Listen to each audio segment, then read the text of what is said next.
Hello students, तो आज हम लोग स्टडी करने वाले हैं इंट्रोडक्शन टू मिडवाइफरी के बारे में। मिडवाइफरी क्या होती है? ये एक नर्सिंग का ही ब्रांच है। नर्सिंग को ही मिडवाइफरी कहा जाता है। बट क्या होता है, ये अलग अलग फील्ड्स में अलग अलग रोल्स होते हैं, इनके अलग अलग जॉब रिस्पॉन्सिबिलिटीज़ होती है, उसके बारे में हम स्टडी करने वाले। तो डेफिनेशन क्या है मिडवाइफरी का? ये एक हेल्थ केयर प्रोफेशन है जो वुमेन को केयर देने के लिए बनाया गया है, वुमेन्स के लिए बनाया गया है। ये उनको केयर देती है इस टाइम पे। किस टाइम पे? प्रेगनेंसी के टाइम पे, जिसको हम एंटीनेटल कहते हैं। चाइल्ड बर्थ के टाइम पे, जिसको हम इंट्रानेटल कहते हैं, मीन्स डिलीवरी के वक्त। पोस्ट नेटल, चाइल्ड बर्थ हो जाने के बाद ये उनको कैसे केयर देती है, वो सारी चीज़। तो वैसे वो उनको कैसे केयर देती है, उस टाइम पे जो केयर देती हैं वो होती है मिडवाइफरी, जो वुमेंस को केयर देती है इस टाइम पे। प्लस जो बेबी पैदा हुआ है, न्यू बॉर्न बेबी है, उसको भी केयर देने का काम इनका ही होता है। ये जो होती है फैमिली प्लानिंग प्रोवाइड करवा के देती है, और रिप्रोडक्टिव हेल्थ काउंसलिंग, आपको कैसे अपने रिप्रोडक्टिव हेल्थ को प्रॉपर रखना है, कैसे आपको ध्यान देना है, सैनिटेशन रखना है, क्लीननेस रखना है, हाइजीन रखना है, वो सारी चीज़ें आपको बताती हैं वो नर्सेज। ओके, नेक्स्ट हम पढ़ेंगे स्कोप ऑफ मिडवाइफरी। इनके स्कोप्स क्या क्या है? ये जो होती है वो नॉर्मल एंटीनेटल और पोस्टनेटल केयर देती हैं, मीन्स प्रेगनेंसी के ड्यूरेशन में 9 मंथ तक और डिलीवरी के बाद। तो ये उनको नॉर्मल केयर प्रोवाइड करती हैं वुमेंस को। नॉर्मल डिलीवरीज़ में हेल्प करवाती है, जो भी कॉम्प्लिकेशंस है उनको आइडेंटिफाई करके डॉक्टर को रेफर्स करती है उनको।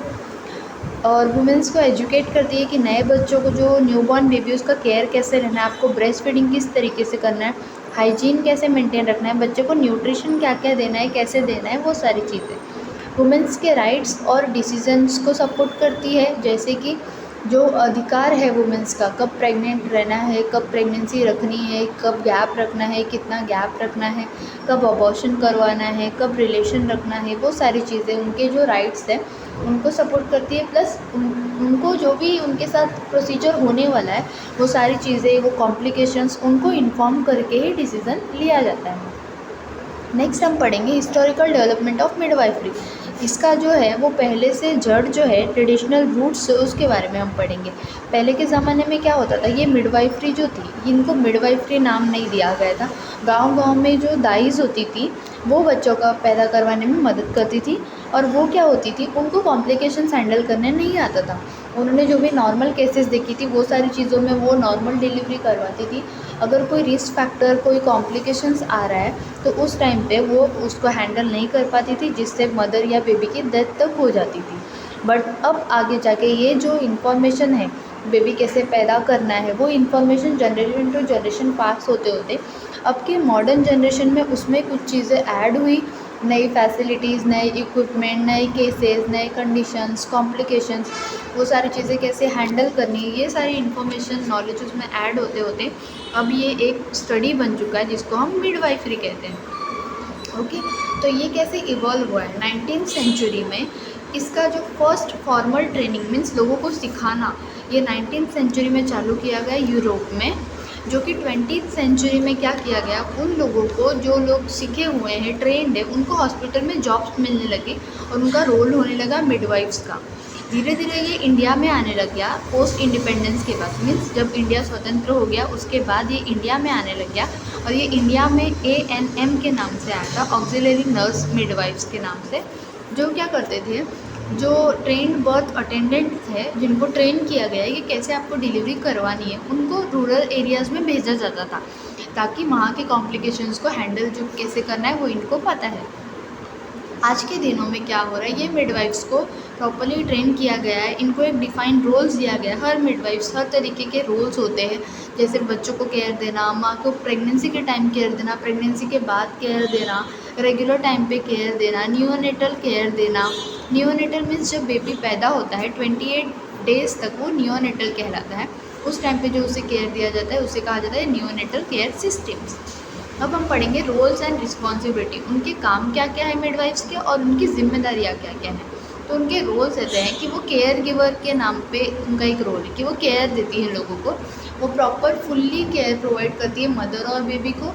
होलिस्टिक केयर मीन्स वो नॉट ओनली मेंटल हेल्थ, वो उनके फिजिकल, सोशल, इमोशनल सारे तरीके से उनको सपोर्ट करती है और उनको सेफ केयर प्रोवाइड करती है। एजुकेटर वो वुमेंस को सिखाती है प्रेगनेंसी के बारे में, प्रेगनेंसी में जो भी होने वाले चेंजेस है, कैसे डील करना है, कैसे उसे क्रैक करना है, कैसे आपको इमोशनली सपोर्ट करना है, कैसे आपको स्टेबल रहना है, बर्थ के टाइम पे आपको कौन सी पोजीशन लेनी है, कैसे कैसे मूवमेंट करनी है, कैसे पुश करना है, और बच्चे की कैसे केयर करनी है, वो सारी चीज़ें। ये इनका एक काम होता है। एक रोल है काउंसलर भी, ये आपको काउंसिल भी करते हैं, जैसे कि आपको ये इमोशनली सपोर्ट करेंगे ड्यूरिंग लेबर और पोस्टमार्टम के टाइम पे। लेबर मीन्स जब आप बेबी को डिलीवर कर रहे होगे तो उस टाइम पे ये आपको सपोर्ट करेंगे, आपको मोटिवेट करेंगे, आपको समझाएंगे कि आप ऐसे पुश करिए, वैसे पुश करिए, ठीक है आ रहा है बेबी, आपको मोटिवेट करेंगे ये। वो आपको मारेंगे नहीं, चिल्लाएंगे नहीं, गुस्सा नहीं करेंगी, जो भी प्रोसीजर परफॉर्म हो रहा है वो सारी चीज़ें आपको बताएंगी। ओके। और प्रेगनेंसी के बाद भी, डिलीवरी के बाद पोस्टमार्टम केयर भी वो देती हैं। एडवोकेट ये वुमेंस को इंश्योर करती है, उनको बताती है कि आपके क्या क्या राइट्स हैं, आपकी क्या क्या डिग्निटी है, उसको कैसे फॉलो की जा रही है। डिग्निटी मीन्स कुछ वुमेंस ऐसी होती है जो नहीं चाहती कि लेबर रूम में ज़्यादा लोग प्रेजेंट हो जो उसे इस कंडीशन में देखे। तो डिग्निटी मीन्स उसका जो भी डिसीज़न है, उसका जो भी है कि मुझे इतने इतने ही लोग चाहिए, मुझे ऐसा ऐसा सिस्टम चाहिए, ऐसे ऐसे ट्रीटमेंट चाहिए, वो सारी चीज़ें उसकी फॉलो किया जाए, उसकी चीज़ों को मानी जाए। नेक्स्ट, कोऑर्डिनेटर का भी एक रोल होता है, जो डॉक्टर्स के साथ मिलके, नर्सेस के साथ मिलके और फैमिली मेम्बर्स के साथ मिलके जो वुमेंस है, जो प्रेग्नेंट लेडी है या बेबी है, उसको केयर देना। अब इनकी रिस्पॉन्सिबिलिटीज़ क्या क्या है, इनका एक एरिया होता है, उस एरिया में इनकी क्या रिस्पॉन्सिबिलिटी है वो चीज़ें हम पढ़ेंगे। जैसे कि एंटीनेटल केयर वाला जो एरिया, उसमें इनकी रिस्पॉन्सिबिलिटी है कि ये एंटीनेटल केयर के टाइम पे जो वुमेन्स आ रही है, प्रेग्नेंट वुमेन, उनका चेकअप्स करना, अनीमिया की स्क्रीनिंग करना, अनीमिया है या नहीं, बीपी मॉनिटर करना, बीपी को चेक करना, और हेल्थ एडवाइस देना, आपको क्या क्या चीज़ें अवॉइड करनी है, क्या क्या चीज़ें खानी है, कैसे कैसे आपको डाइट लेना, सारी चीज़ें वो उनको बताती है। लेबर एंड डिलीवरी एरिया में इनका रिस्पॉन्सिबिलिटी होता है, फीटल का हार्ट रेट कितना है, कैसे अप हो रहा है, कैसे डाउन हो रहा है, नॉर्मल डिलीवरी की चांसेस करवाना, नॉर्मल डिलीवरी हो ऐसा कोशिश करना, और असेप्सिस मीन्स जो भी हमारा एनवायरनमेंट है वो फ्री फ्रॉम एनी जर्म्स हो, ताकि कोई भी इन्फेक्शन, बैक्टीरिया, माइक्रोब्स हमारे पेशेंट या बेबी को इफेक्ट ना करे। नेक्स्ट है पोस्टनेटल केयर में, उस एरिया में इनका काम होता है, प्रेगनेंसी के बाद ये चेक करते हैं कि यूटेरस जो हमारा जो बर्थ चैनल था वो प्रॉपरली वापस से कॉन्ट्रैक्ट हो रहा है या नहीं, मीन्स जो प्रेगनेंसी के टाइम पे बढ़ चुका था वो वापस अपने नॉर्मल पोजीशन पे आ रहा है या नहीं। ब्रेस्ट फीडिंग का गाइडेंस देती है, कैसे बेबी को ब्रेस्ट फीड करना है सही तरीके से, न्यूबॉर्न को कैसे केयर देना है, कैसे हाइजीनिक रखना है, इन्फेक्शन से बचाना है, बहुत सारी चीज़ों के बारे में बताती है। नेक्स्ट, रिकॉर्ड कीपिंग जो एरिया होता है उनमें इनका काम होता है कि हेल्थ स्टेटस को, जैसे कि फ़ाइल रेडी करना, फाइल में बेबी का आउटकम्स, बेबी कैसे आया, बेबी का हार्ट रेट कितना है, टेम्परेचर कितना है, प्रेशर, पल्स कितना है, सारी चीज़ें वो मेजर करके उस फाइल में वो रिकॉर्ड करती है। और documentation of health status, health कैसी है बेबी की, बेबी का वेट कितना है, हाइट कितना है, वो सारी चीज़ें वो मेंटेन करके फाइल में रिकॉर्ड करती है। नेक्स्ट, इमरजेंसी मैनेजमेंट में ये एरिया में इनका काम होता है कि जो भी कंडीशंस है, कॉम्प्लिकेशंस है, उसको पहले ही पता कर लिया जाए और उसके अकॉर्डिंग उनको वैसा प्रोसीजर, वैसा ट्रीटमेंट दिया जाए। ओके। जैसे कि early recognition of complications like ईक्लैम्शिया।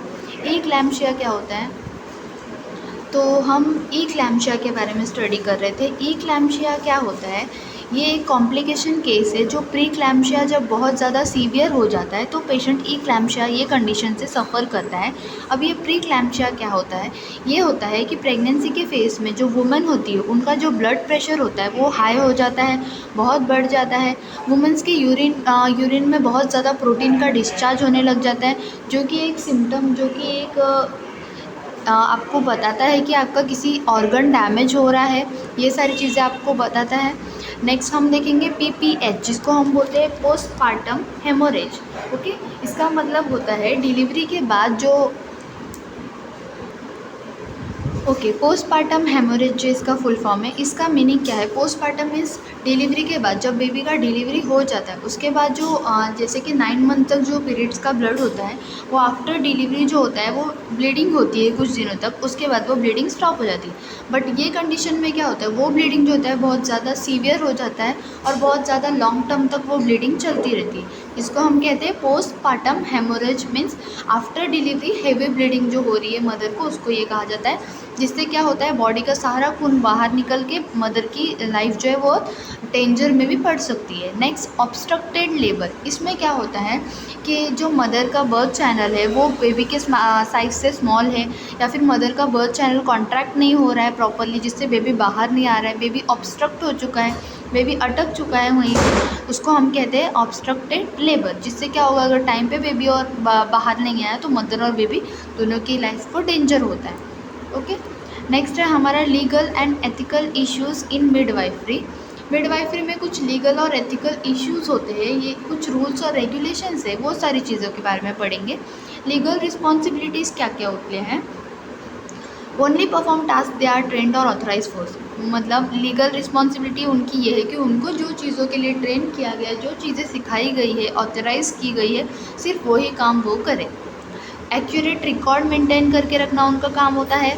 Patient के साथ अगर कोई भी प्रोसीजर हो रहा है तो उसके पहले उसका इन्फॉर्म्ड कंसेंट फॉर्म साइन करवा के लिया जाए, जिसमें लिखा हो कि ये जो प्रोसेस हो रहा है वो आपके मर्ज़ी से हो रहा है, अगर इसका कुछ भी रिजल्ट आता है तो वो हमारे ऊपर नहीं आना चाहिए।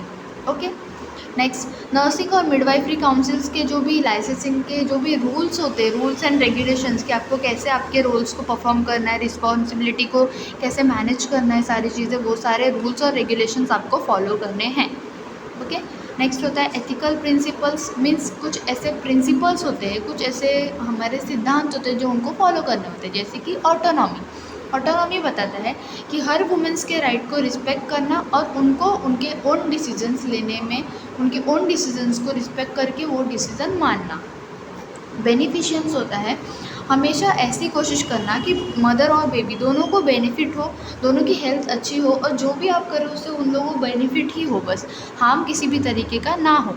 नेक्स्ट है नॉन मालफिशियन, इसका भी मतलब होता है उनको ट्रीटमेंट के दौरान कोई भी हार्म ना पहुँचे, इसका आपको ध्यान रखना है।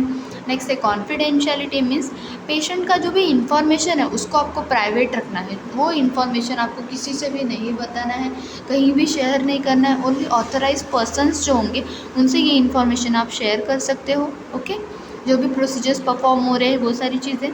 नेक्स्ट जस्टिस, मीन्स सभी पेशेंट को, सभी मदर्स को, सभी प्रेग्नेंट वुमेंस को जो है इक्वल केयर देना विदाउट डिस्क्रिमिनेशन, किसी में भी भेदभाव ना करना, वो गरीब है, वो अमीर है, based on colour, based on gender, based on colour, based on caste या रिलीजन, किसी के ऊपर भी उसको स्टेटस, उसको हमें डिस्क्रिमिनेट नहीं करना है।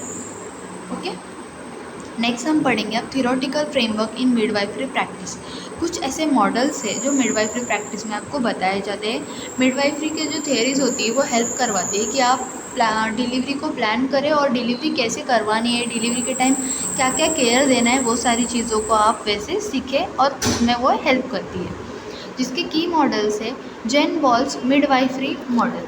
ओके, अब ये जो मॉडल है ये आपको बताती है कि आपको पूरी तरीके से वो वुमेंस को जो है वो फोकस करके वुमेन को पूरी तरीके से केयर देना है, not only mental, physically, socially, emotionally, हर तरीके से सपोर्ट करना है। मदर की जो भी फीलिंग्स है, मदर के लिए सारी चीज़ें न्यू है, क्योंकि अभी अभी वो बेबी को जो बॉर्न किया है उसने, तो उसको समझाना, उसको समझ के लेना, उनको हेल्प करना कि वो जो उनकी नए रोल्स में कैसे अडेप्ट हो, कैसे वो सारी चीज़ों को हैंडल करे, वो सारी चीज़ें इसमें आती है। नेक्स्ट है Hildegard Peplau's theory of interpersonal relations. इसमें क्या होता है, एम्फसाइजेस नर्स पेशेंट रिलेशनशिप। ये जो होता है ये एक ऐसा मॉडल है जो बताता है एक नर्स और पेशेंट के बीच में रिलेशनशिप कैसे बननी चाहिए, और कैसे वो मैनेज होती है, कैसे वो मेंटेन होती है, और कैसे वो बनती है। जिसके 4 फेजेस होते हैं। फर्स्ट फेज होता है ओरिएंटेशन फेज, मीन्स इसमें क्या होता है नर्स और पेशेंट एक दूसरे को पहचानना, जानना शुरू करते हैं, जिससे नर्स को पता चलता है पेशेंट की ये आदत है, पेशेंट की ये चीज़ें कॉम्प्लिकेशंस हैं, और पेशेंट को पता चलता है ये नर्स ऐसे ट्रीट करती है, ये नर्स वैसे ट्रीट करती है, इनकी ये तरीके हैं बोलने के, बात करने के, एक दूसरे को पहचानते हैं ये। सेकेंड फेज़ होता है इसमें आइडेंटिफिकेशन फेज़। इसमें वो दोनों एक दूसरे के साथ काम करते हैं, मीन्स ये जो इन्होंने जो जो चीज़ें बताई है नर्सेज ने, वो पेशेंट करना स्टार्ट करती है, पेशेंट जो जो कॉम्प्लिकेशंस बताती है वो नर्सेज हैंडल करती है।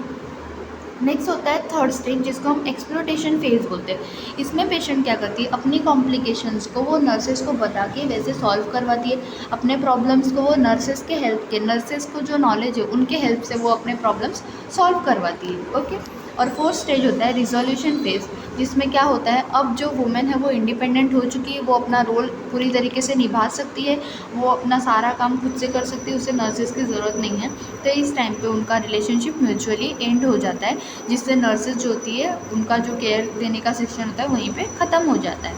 ओके, नेक्स्ट है द पार्टनरशिप मॉडल। इसमें क्या होता है, जो वुमेन होती है और मिडवाइफ होती है, इन दोनों का जो भी इनको प्रोसीजर करना है या जो भी काम करना है, उसमें इन दोनों का डिसीज़न मिक्स करके दोनों के डिसीज़न को मानते हुए जो भी प्रोसीजर है वो परफॉर्म किया जाए, ताकि किसी को भी लगे ना कि ये मेरे पे अपना डिसीज़न थोप रही है। ओके, नेक्स्ट है continuity of care model. Means इसमें क्या होगा, इसमें ये एक ऐसा मॉडल है जिसमें जो मिडवाइफ है वो सेम है ड्यूरिंग पूरे प्रोसेस ऑफ वुमेन के प्रेगनेंसी के, जिसमें वुमेन्स प्रेगनेंसी के टाइम पे भी यही मिडवाइफ ने उसे ट्रीटमेंट दिया था, यही फॉलो कर रही थी, यही उन्हें सब कुछ बता रही थी, केयर दे रही थी। बर्थ के टाइम पे भी यही थी, लेबर के टाइम पे, और आफ्टर बर्थ भी यही उनको केयर दे रही है। ओके, नेक्स्ट हम देखेंगे कि जो भी एप्लीकेशंस होता है वो प्रैक्टिस में कैसे है। ओके, एप्लीकेशन इन प्रैक्टिस कैसे करना है। रिस्पेक्टफुल रहना है आपको, और पर्सनलाइज्ड केयर आपको प्रोवाइड करके देना है, जिसको आप केयर दे रहे हो उसको प्रॉपरली पूरी तरीके से उनकी चीज़ों को आपको सुनना है, समझना है, और उनकी चीज़ों को आपको सॉल्व करना है, ताकि उनका एक ट्रस्ट बने आपके ऊपर, और सारी तरीके से आपको वो चीज़ें ऐसे सॉल्व करनी है कि उनको कोई भी हार्म ना हो, उनको कोई और प्रॉब्लम फेस ना करना पड़े। ओके, नेक्स्ट है promoting natural birth while being alert to risk. इनको कोशिश करना है कि नेचुरल बर्थ ही हो, पर आपको ये भी पता होना चाहिए कि इस प्रोसेस के दौरान क्या क्या रिस्क हो सकते हैं, वो सारी चीज़ों के बारे में आप अलर्ट होने चाहिए हो, ताकि कभी भी अगर रिस्क हो रहा है तो आप वैसे उसको हैंडल कर सकें। पेशेंट को भी अलर्ट रखना है आपको कि ये रिस्क फैक्टर्स आपके हैं, ताकि पेशेंट भी रेडी रहे, अलर्ट रहे। Okay, next provide emotional and physical support. आपको प्रॉपरली पूरा इमोशनल और फिजिकल सपोर्ट उसे प्रोवाइड करना है, क्योंकि ये सपोर्ट जो होता है वो उसके डिलीवरी के टाइम, आफ्टर डिलीवरी और प्रेगनेंसी के टाइम बहुत ज़रूरी है, क्योंकि उसकी बॉडी एक नए फेज़ से गुजर रही होती है, तो उसके लिए सारी चीज़ें न्यू होती है, तो उनको वो सारी चीज़ों में अडेप्ट होने में टाइम लगता है, जिससे उनको इमोशनल और फिजिकल सपोर्ट की बहुत ज़्यादा ज़रूरत होती है बॉडी में चेंजेस की वजह से। तो ये उनका काम होता है कि मिडवाइफरी का, कि ये उनको पूरी तरीके से इमोशनली और फिजिकली सपोर्ट करें। Okay, thank you.